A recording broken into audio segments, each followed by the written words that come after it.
Hi, I'm Atharva, and my topic is the Electoral College. And my main claim is that the Electoral College is detrimental to the American people. My secondary claims are the Electoral College is undemocratic, the Electoral College results in smaller states having more influence than larger states, and the Electoral College is outdated. Now going back to my first secondary claim, an elector from any state isn't necessarily bound to vote the way his or her state has voted. And if candidate A won in a certain state, the state's electors could instead cast their votes for candidate B. These are called faithless electors.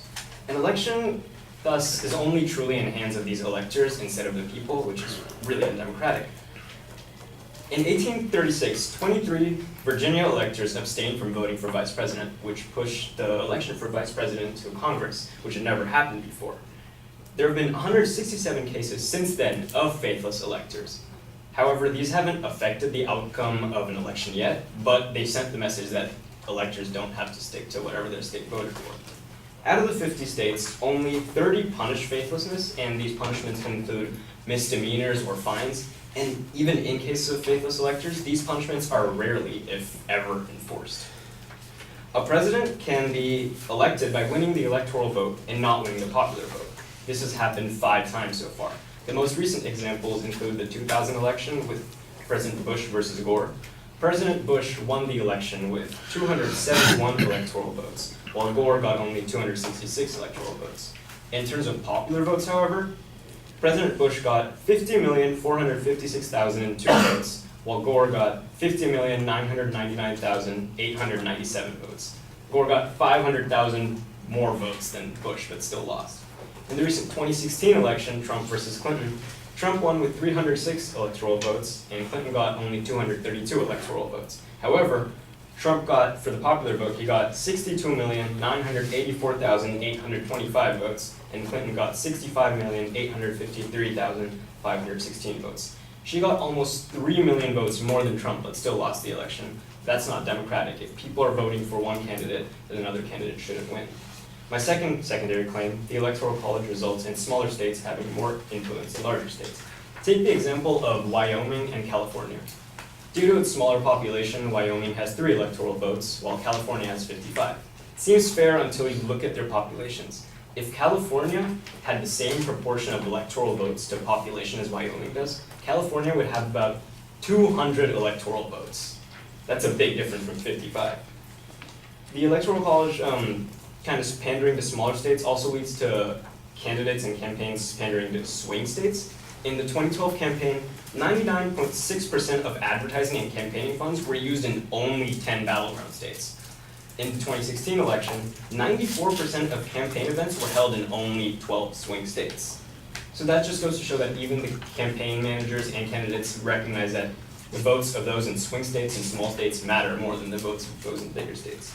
This in turn results in a lower voter turnout. Voters in battleground states turn out at a higher rate, on average 7.4% higher than the other 38 states.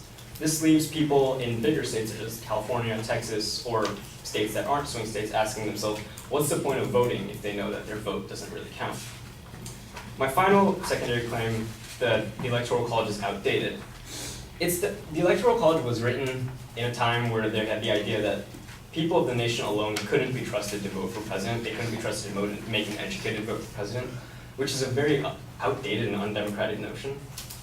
In a 2013 Gallup poll, 63% of Americans said that they believed that the Electoral College was outdated, and they wanted it gone, and they wanted it abolished. If most Americans want the Electoral College abolished, if America is truly a democracy, then the Electoral College shouldn't even be in place.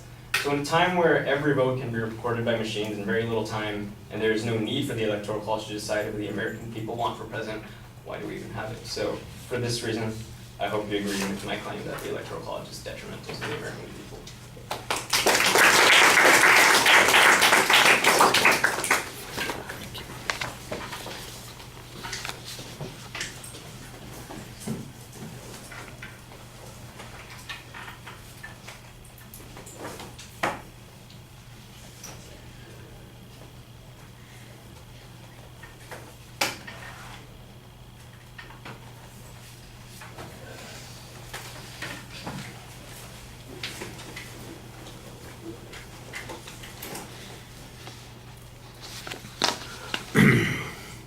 All right, well, the proposition's clearly identified. There's a good preview of what the supporting structure is. I think we understand why there's some of this argument that's going on now. You signpost the individual points as you get to them pretty well. On the first point, on the issue of faithless electors, for instance, you do have some factual data. You don't really cite the source of where the factual data comes from. I'm sure that there's a historical record of what happened with the Virginia voters. The question about, you had like a huge number of faithless electors at one point. I think it was like 136 or something like that. It was a pretty big number, that 167 cases of faithless electors, and that seems high, so I'd want a source citation on that.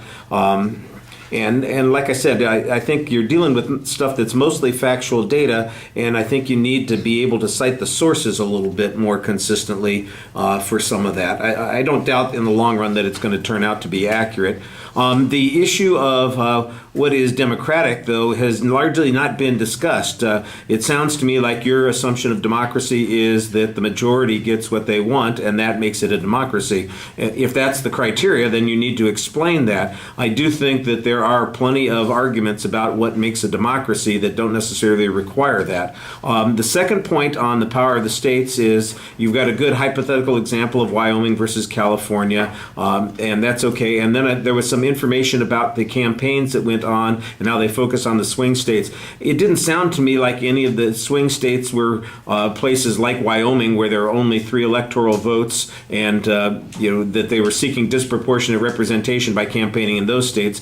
But you don't identify what the swing states were that they were in. Clearly, some states are more important as a consequence. It seems to be that your argument is that the states should be largely irrelevant, and it's the mass population that should be the focus of the campaign rather than what the state interests are. And that's a reasonable argument to make, but you, again, just like with the argument on democracy, I think you need to have some criteria for that. On the notion that it's outdated, it's asserted that it's based on the notion that people were stupid or uninformed. I think you're missing probably the most important criteria why it was put into place. It was a compromise that allowed southern states to feel comfortable entering into the Constitution without having to give up the unusual institution, as it is sometimes referred to. Also, one of the things that's kind of interesting is there's, if this issue of democracy matters, then I guess the United States Senate, for instance, would have to be excluded from being democratic, since the state representation there is equal regardless of the population of the individual states. So that's the argument, I think, that you need to come to clash with a little bit more. All right, good job. Thank you.